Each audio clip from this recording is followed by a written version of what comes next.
नमस्कार, मैं हूं पुनीत पाठक और आप देख रहे हैं हमारा खास कार्यक्रम। इस संकट के समय में कैसे खुद को स्वस्थ और शांत रखें, यह सबसे बड़ी चुनौती है।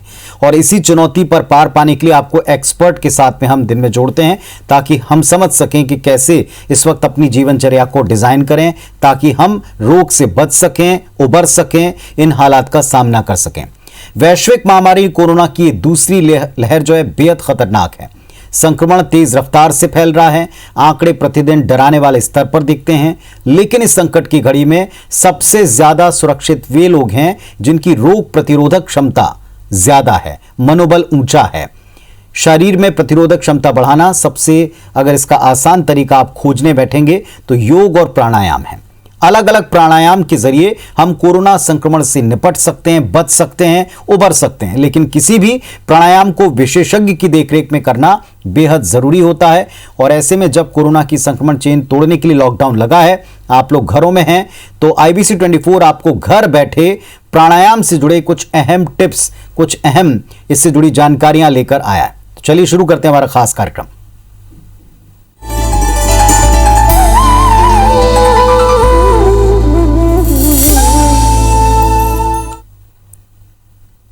और आज हमारे साथ में जो शख्सियत जुड़ रही हैं वो लगातार योग को न केवल प्रमोट करती बल्कि योग को जीती हैं, और उनका नाम ही है योग ज्योति। हमारे साथ योग एक्सपर्ट योग ज्योति साहू जी जुड़ी हुई हैं। इनसे हम जुड़ेंगे, इनसे समझेंगे कि प्राणायाम हमको किस तरह मददगार हो सकता है। नमस्कार, बहुत स्वागत है आपका योग ज्योति जी। नमस्कार सर, हरिओम। हरिओम। इस संकट के काल में पहले आपने हमें कुछ आसनों के बारे में बताया था, आज हम प्राणायाम के बारे में जानना चाहते हैं। जो हमारे पास में जानकारी है उसके मुताबिक ये एक तरीका है खुद को स्वस्थ रखने के साथ साथ काम, कूल और शांत रखने का, जिसकी इस समय बहुत आवश्यकता है। थोड़ा सा प्राणायाम के बारे में बताएं, ये क्या होता है आसान शब्दों में, और इसमें हम मूलतः क्या करते हैं और किस तरह लाभकारी। जी बिल्कुल। सबसे पहले मैं बताती हूँ कि प्राणायाम का अर्थ क्या होता है। प्राणायाम दो शब्दों से मिलकर बना हुआ है, प्राण और आयाम। प्राण का अर्थ होता है जीवन शक्ति और आयाम का होता है विस्तार। तो प्राणों का हम कैसे विस्तार करते हैं अपने शरीर में, हमारी शरीर सब उसके प्राणायाम के लाभ हैं, बहुत सारे लाभ हैं। जैसे आपके जो शरीर में दोष होते हैं, वात, पित्त, कफ, इनसे आपको मुक्ति मिलती है, इनको ये नियंत्रण करते हैं। हमारे शरीर में 72,000 नाड़ियां, उन नाड़ियों को ऑक्सीजन पहुंचाते हैं, उन नाड़ियों को सुरक्षित रखते हैं, उन नाड़ियों को एक्टिव करते हैं। प्राणायाम आपकी इम्यूनिटी बढ़ाती है, प्राणायाम आपको मानसिक शारीरिक शक्ति प्रदान करती है। प्राणायाम ऐसे बहुत सारे फायदे हैं प्राणायाम से। प्राणायाम के लिए मैं एक श्लोक बोलना चाहती हूँ। तस्मिन् सति श्वास प्रश्वासा योगर्ति विच्छेदः प्राणायाम। अर्थात जब श्वास प्रश्वास की अवरुद्ध की गति को नियंत्रण करने वाला ही प्राणायाम कहलाता है। तो हम आपको बता दें कि हमारे साथ में जो योग ज्योति जी हैं वो न केवल प्राणायाम को और इसके महत्व को हमें बताएंगी, बल्कि वो आज हमें ये भी सिखाने वाली हैं कि इनको एक एक कर किस क्रम में किया जाए। और जैसा हमें योग ज्योति जी ने बताया है कि 7 अलग अलग किस्म के प्रकार के प्राणायाम हैं, जिनको आज हम डिटेल में विस्तार से आपके साथ साझा करेंगे। इनके बारे में थोड़ी जानकारी, इन्हें कैसे करना है, क्या इनमें सतर्कताएं रखनी है, सावधानियां रखनी, सब सीखेंगे। तो योग ज्योति जी, क्या हम शुरू कर सकते हैं?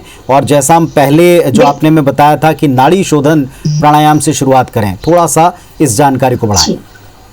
जी सर, उससे पहले मैं बात बोलना चाहती हूँ सर कि 8 प्राणायाम है, अलग अलग पुस्तकों में अलग अलग तरीके के प्राणायाम बताए गए हैं। लेकिन हम इस महामारी से हमको अभी जूझना है, तो हम इस महामारी में जो कारगर प्राणायाम है उन प्राणायाम के बारे में मैं एक एक करके बताऊंगी। तो मैंने 7 प्राणायाम को चुना है, कुछ बुक से लिया हुआ है, कुछ हमारे एक्सपीरियंस से है। तो उन प्राणायाम को मैं बताऊंगी क्योंकि हम अभी कोविड पेशेंट की हम क्लासेस ले रहे हैं, उनको बहुत फायदेमंद जो मिल रहे हैं, हम उन प्राणायाम के बारे में भी चर्चा करेंगे। तो सबसे पहले जैसे आपने कहा नाड़ी शोधन प्राणायाम, तो मैं नाड़ी शोधन प्राणायाम के बारे में बताना चाहती हूँ हमारे दर्शकों को। अनुलोम विलोम ही नाड़ी शोधन प्राणायाम है, उसको हम दूसरे शब्दों में नाड़ी शोधन प्राणायाम बोलते हैं। नाड़ियों को शुद्ध करना, नाड़ी, जैसे मैंने बोला 72,000 नाड़ियां हैं, उनको शुद्ध करना हम नाड़ी शोधन प्राणायाम से शुद्ध कर सकते हैं। इनके अनेक लाभ हैं। इनको कोई भी व्यक्ति कर सकता है, चाहे वो हाई बीपी का पेशेंट हो, चाहे शुगर का पेशेंट हो, तो कोई भी व्यक्ति इसको बड़े आराम से कर सकते हैं। इसको करने का, नाड़ी शोधन करने का तरीका मैं आपको बताना चाह रही हूँ। आप अपने दाएं हाथ से, दाएं हाथ के अंगूठे के जड़ पे, ज्वाइंट जो होता है वहां पे 2 उंगलियां रखेंगे और इसको हम प्रणव मुद्रा बोलते हैं।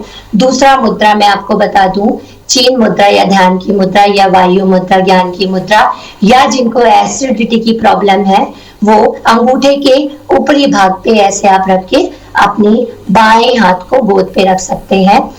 तरीका मैं बताना चाह रही हूँ, आपकी जब भी आप प्राणायाम करें तो आपकी स्पाइन सीधी होनी चाहिए, हल्का सा चिन अप होना चाहिए, शोल्डर फ्री होना चाहिए, और आप या तो पूर्ण पद्मासन में बैठे या अर्ध पद्मासन में या सुखासन में, आप कोई भी आसन में बैठ सकते हैं। और जो नीचे नहीं बैठ सकते वो चेयर में भी आराम से बैठ के कर सकते हैं। जिनको घुटने में प्रॉब्लम है वो आप आराम से पलंग में भी बैठ के कर सकते हैं, लेकिन आपकी स्पाइन सीधी होनी चाहिए। जिनके कमर में दर्द है वो नीचे एक पिलो रख ले कमर के नीचे, आप फिर आराम से बैठ के कर सकते हैं। अब मैं आपको नाड़ी शोधन करने का तरीका बताती हूँ। हम अपने बाएं नासिका से बहुत ही प्यार से आराम से श्वास को भरना है और दाएं नासिका से उतना ही प्यार से धीरे से बाहर करना है। फिर हमको दाएं नासिका से अंदर लेना है और बाईं नासिका से हमको बाहर करना है। ये हमारा एक चक्र होगा। आप इसको काउंटिंग के साथ भी कर सकते हैं। और अभी जैसे बोला गया है, माना जा रहा है, हम प्रयोग भी कर रहे हैं कि जब आप श्वास ले रहे हैं फिर आप उसको 20 से 30 से 40 से 60 गिनती तक आप होल्ड करिए। कुंभक बोलते हैं उसको। आप कुंभक कर करके करते हैं तो आपको और भी फायदा मिलता है। और उससे पहले, सबसे पहले मैं बताना चाह रही हूँ कि आपकी श्वास सही तरीके से होनी चाहिए। आपको स्टमक ब्रीदिंग लेनी चाहिए, आपकी टमी ब्रेथ होनी चाहिए, लंबी गहरी सांस लेना चाहिए। जब भी आप सांस लें तो आपका पेट बाहर आना चाहिए और जब आप सांस छोड़ें तो पेट अंदर जाना चाहिए। डायफ्राम ब्रेथ होना चाहिए। जब आपका डायफ्राम नीचे आता है तो आपका पेट बाहर आता है, डायफ्राम ऊपर चढ़ता है तो आपका पेट अंदर जाता है। इस तरीके से आप करेंगे तो आपको कभी भी कोई साइड इफेक्ट नहीं होगा और बहुत ही फायदेमंद मिलेगा जी। नाड़ी शोधन इसको आप 1 मिनट 2 मिनट, शुरुआत में 1 मिनट करिए, 2 मिनट करिए, धीरे धीरे आप बढ़ा के आप 5 मिनट, आप फिर जितना आपकी क्षमता है अपनी क्षमता के हिसाब से आप कर सकते हैं जी। जो आपने तरीके बताए हैं इसमें श्वास का नियंत्रण और ध्यान का एकाग्रचित होना बड़ा ही ज़रूरी है। ये दर्शकों को समझना चाहिए। हमारे साथ में जो योग ज्योति जी हैं इनको आप ध्यान से सुने और जो तरीका बताया जा रहा है इसीलिए एक्सपर्ट को हम जोड़ते हैं ताकि आप सही तरीके से करें। आप कितना करते हैं, कितनी अधिक मात्रा में करते हैं, इससे ज़्यादा ज़रूरी है कि आप इसे सही करें। हमारे पास में जो दूसरा है भत्सिका को लेकर के आपने एक जानकारी दी है, इसे हम कैसे कर सकते हैं, इसके क्या लाभ हैं?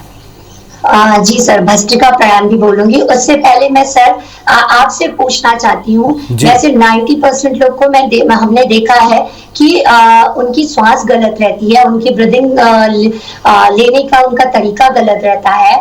तो मैं सर आपसे पूछना चाहती हूँ, जब आप श्वास अंदर ले रहे हैं तो आपका पेट बाहर आ रहा है या अंदर जा रहा है? सर आप थोड़ा फील करिए, आंख बंद करिए और सांस लेके देखिए। वैसे जब मैं योग ज्योति जी सांस ले रहा हूँ तो मेरा पेट बाहर आ रहा है और जब मैं छोड़ रहा हूँ तो ये अंदर की तरफ जाता है। बिल्कुल सही सर, आपकी ब्रीदिंग बहुत अच्छी है, आपकी सांसें बहुत अच्छी हैं।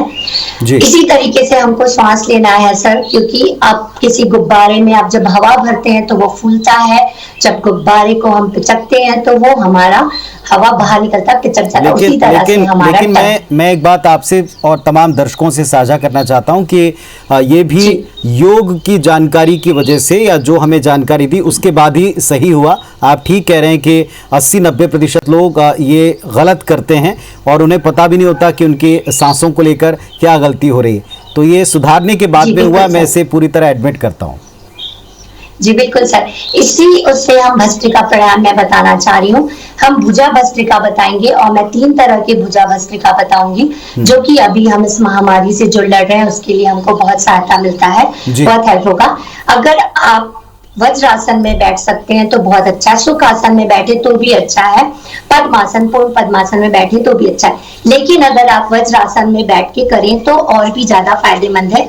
मैं आपको बताती हूँ कैसे आप ये वज्रासन में बैठ सकते हैं।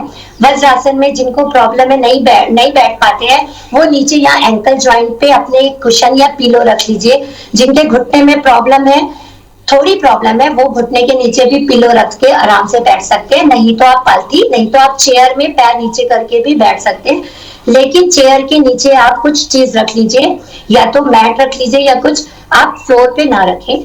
अब मैं आपको इसके 3 तरीके बताती हूँ भस्त्रिका प्राणायाम के। सबसे पहले आप अपने अंगूठा अंदर करिए, मुट्ठी बंद करिए, शोल्डर सीधा, स्पाइन आपका बैक सीधा होना चाहिए, लंबी गहरी थोड़ा सा चिन आपका अप रहेगा।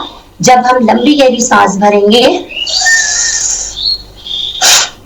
उतने ही प्रेशर से आप बाहर करेंगे, एक्सेल करेंगे, मतलब आपने इनहेल किया देन एक्सेल किया फोर्सफुली, तो आप ये आपके श्वसन तंत्र को बहुत मजबूत बनाती है। अभी आप देखे होंगे कि कोरोना में जो हमारा वायरस है वो हमारे श्वसन तंत्र को सबसे पहले प्रभावित कर रहा है, तो आप बहुत अच्छे से ये करिए और बहुत फायदेमंद है ये। तो ये आप 20-20 का 3 बार, ये 3 बार दोहरा सकते हैं 20-20 का। लंबी गहरी सांस भरेंगे,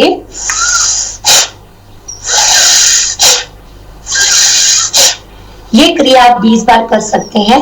और जब भी आप प्राणायाम करें तो मेरी गुजारिश है कि आप आंखें बंद करके करें, तो आपका फायदा 2 गुना से 4 गुना बढ़ता है, आपका ध्यान लगता है, आप एक अपनी सांसों पे ध्यान को केंद्रित करते हैं।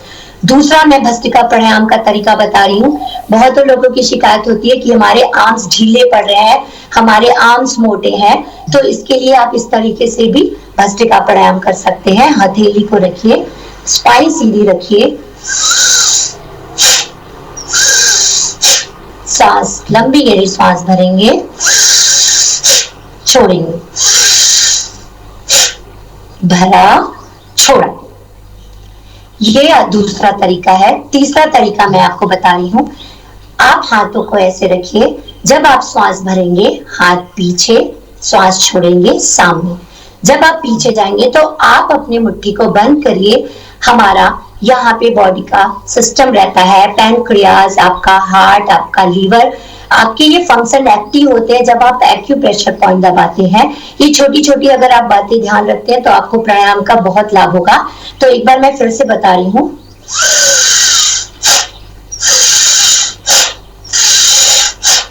आपका फेफड़ा कितना मजबूत हो रहा है, आप इस चीज को फील करेंगे, आप करके देखेंगे, आपको बहुत लाभ होगा। तो तीनों तरीका आप याद रखिएगा, ये आपका भस्त्रिका प्राणायाम है। बिल्कुल, और हम थोड़ा सा इस समय को ध्यान में रखते हुए हम चाहते हैं कि आपका ज़्यादा से ज़्यादा लाभ ले सकें योग ज्योति जी। जो तीसरा जो प्रमुख हमारा प्राणायाम है वशिष्ठ, इसके बारे में भी थोड़ा सा बताएं, किस तरह हम इसे कर सकते हैं? जी, वशिष्ठ प्राणायाम के बारे में मैं बता रही हूँ। ये हमने अभी बहुत प्रयोग किया है इस महामारी में।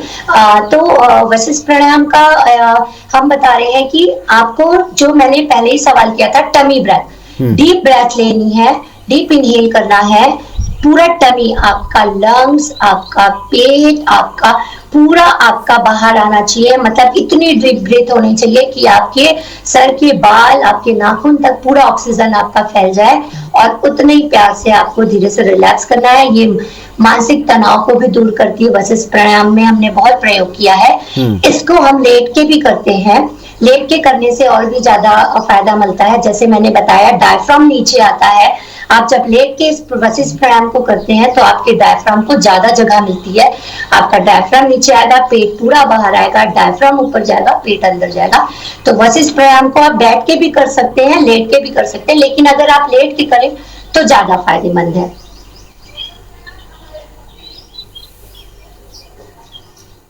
जी सर। जी, कपालभाति, इसके बारे में हमने कई बार सुना है, लेकिन इस दौर में ये कितना कारगर रहेगा, आप बताएं, और कैसे करते हैं इसका सही तरीका भी बताएं। जी, कपालभाति प्राणायाम के लिए मैं बोलना चाहती हूँ, कपाल की चमक, कपाल की शुद्धि, अब आपको इसको करने का तरीका ये है कि आप एक लंबी गहरी सांस भरेंगे और सिर्फ एक्सलेशन पे फोकस करेंगे, सिर्फ सांस को छोड़ने पे आप ध्यान देंगे। शुरू में आपके कम से कम 20 एक्सलेशन होना चाहिए, 20 बार आपकी सांसें छूटनी चाहिए। धीरे धीरे आप इसको बढ़ाते जाइए। जैसे हम अपना बता रहे हैं, हम प्रैक्टिस करते हैं, हमारी एक ब्रेथ में हम 300 बार हम एक्सलेशन कर सकते हैं। हमारा 300 एक्सलेशन होता है, जो शुरुआत में करते हैं उनका 20 होता है। कोई दिक्कत नहीं है, वो धीरे धीरे प्रैक्टिस में आ जाती है। इसको करने का मैं तरीका बता रही हूँ, और किसको नहीं करना चाहिए वो भी मैं बताऊंगी आपको। लंबी गहरी हम सांस भरेंगे,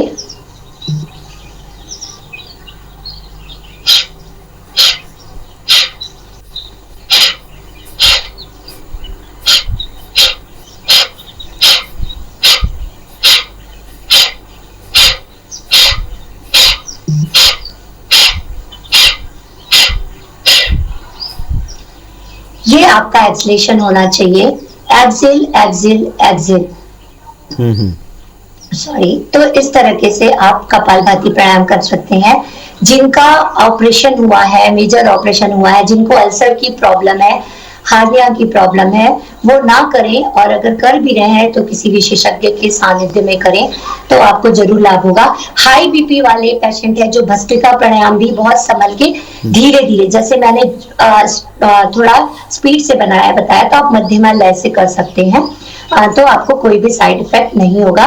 कपालभाति प्राणायाम अभी हमारे पैनक्रियास के लिए, लीवर के लिए बहुत ही फायदेमंद है, तो इस महामारी के लिए आप जरूर कपालभाति प्राणायाम का अभ्यास करें। चलिए, तो अभी हमारे साथ में योग ज्योति जी बनी रहेंगी। 3 और प्राणायाम हैं जो हम आप तक पहुंचाएंगे। तो हमारे साथ में आज योग ज्योति जी हैं, और जिनसे हम प्राणायाम के बारे में सीख रहे हैं, और अब तक 4 प्राणायाम वो बता चुकी हैं। और अगले प्राणायाम की तरफ बढ़ते हैं, सोहम प्राणायाम। इसको लेकर काफी जिक्र हमने पढ़ा सुना है, इसके बारे में बताएं, इसे कैसे करना है। बिल्कुल सर, सोहम प्राणायाम भी हमारे लंग्स के लिए बहुत ही फायदेमंद है, फेफड़ों को मजबूत बनाती है सोहम प्राणायाम। जब हम लंबी गहरी सांस भरेंगे तो सो का उच्चारण करते हैं, और जब हम लंबी गहरी सांस छोड़ते हैं तो हम का उच्चारण करते हैं। इसको आप वज्रासन में भी कर सकते हैं, सुखासन पद्मासन में भी कर सकते हैं। अब इसमें आप 2 तरीके से कर सकते हैं, मैं सिंपल पहले बता रही हूँ। लंबी गहरी सांस भरेंगे, सो, लंबी गहरी सांस छोड़ेंगे, हम। लंबी गहरी सांस भरा, सो, और लंबी गहरी सांस छोड़ा, हम। अब इसको आप वज्रासन में मार्जरी आसन के में करेंगे। मार्जरी आसन मतलब कैट एंड कैमल होता है। मैं आपको बता रही हूँ वज्रासन में करके, मैं थोड़ा अपना साइड से मैं बताना चाहूंगी। जब हम सो कर रहे हैं तो लंबी गहरी सांस भरकर, जो हम मार्जरी आसन करते हैं, लंबी गहरी सांस भरेंगे, सो, और लंबी गहरी सांस छोड़ेंगे, हम। ये कैमल पोज में।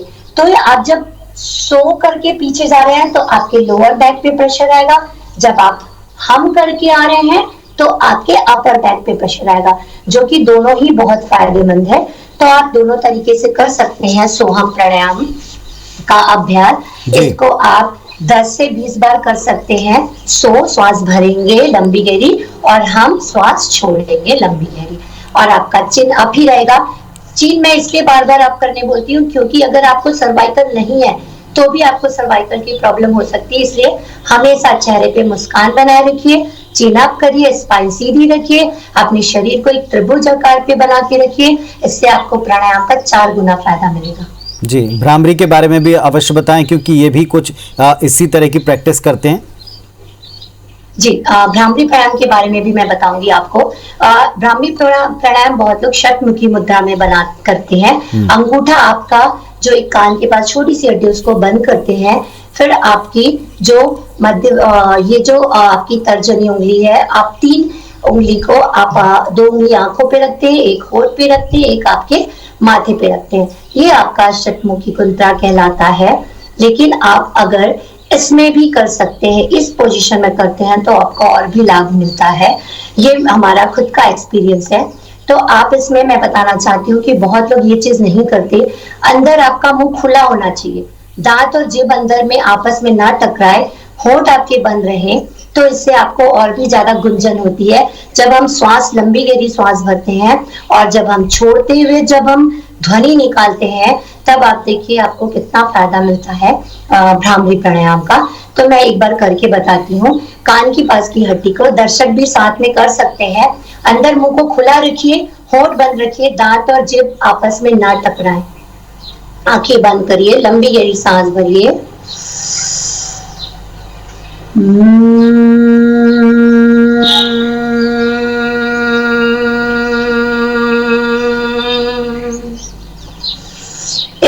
इस तरीके से आप कर सकते हैं भ्रामरी प्राणायाम। जी। भ्रामरी प्राणायाम मानसिक रोगियों के लिए बहुत फायदेमंद है।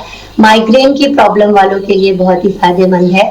बहुत आजकल देखा गया है कि बहुत लोग तनाव में हैं, तो उसके लिए आप भ्रामरी प्राणायाम का जरूर से अभ्यास करें। जिनको कान में प्रॉब्लम हो जाती है, पानी घुस जाता है, उनके लिए बहुत फायदेमंद है। इवन दांत दर्द के लिए भी भ्रामरी प्राणायाम आपको बहुत फायदेमंद लाभ मिलेगा। जी, उद्गीत के बारे में और बताएं, क्योंकि जो हमारे पास में सूची है इसमें ये भी एक बड़ा महत्वपूर्ण प्राणायाम है जिसे सीखना आवश्यक है। जी जी।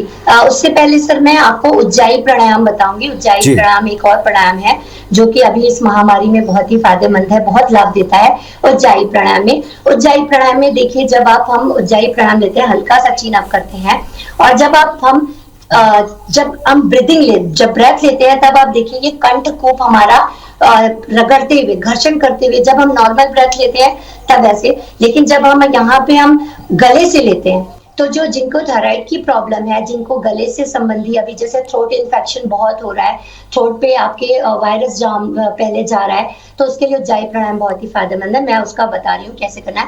हल्का सा चीन अप करना है, आपको घर्षण करते हुए सांस लेना है।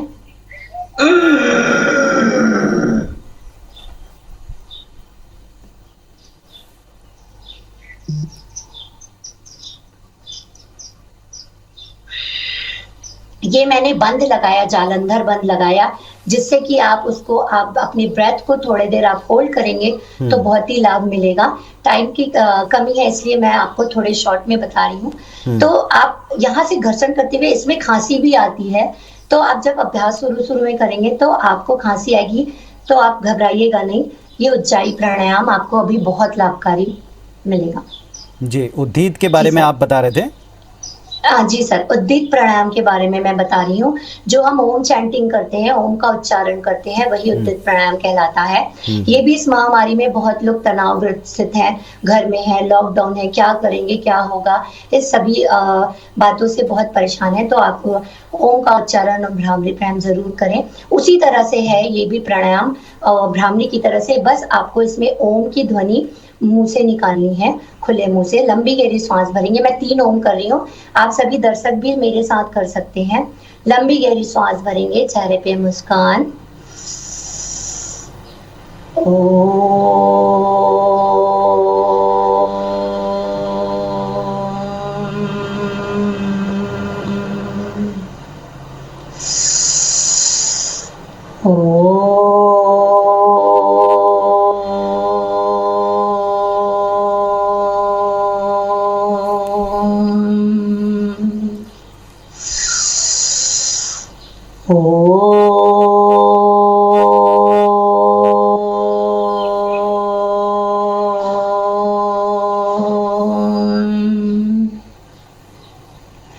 आप इसका उच्चारण अ, उ, म तीनों की तरह कर सकते हैं, बराबर समतुल्य। आप अ से उच्चारण करेंगे, अ से आप ओम का उच्चारण करेंगे तो और भी अच्छा है, ओ से भी करेंगे तो चलेगा, लेकिन सबका अपना अपना मानना है। आप अ से करें तो और अच्छा है।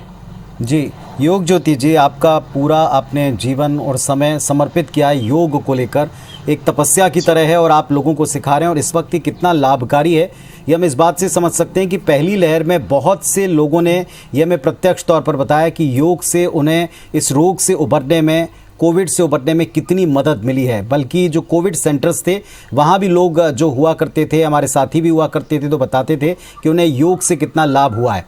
क्या ये बेहतर नहीं होगा कि आप और आपके तमाम साथी इस तरह के तमाम कोविड सेंटर्स पर जो घरों में क्वारंटाइन हैं उन तक ये सारे आसन या इस तरह के प्राणायाम पहुँचाएँ? बिल्कुल सर, मेरी सरकार से यही गुजारिश है सर, आग्रह है। हम योग के माध्यम से इतने लोगों की बीमारी दूर कर रहे हैं, तो मेरा मानना है कि हमारा संघ है सर, छत्तीसगढ़ योग शिक्षक संघ, योग शिक्षक महासंघ।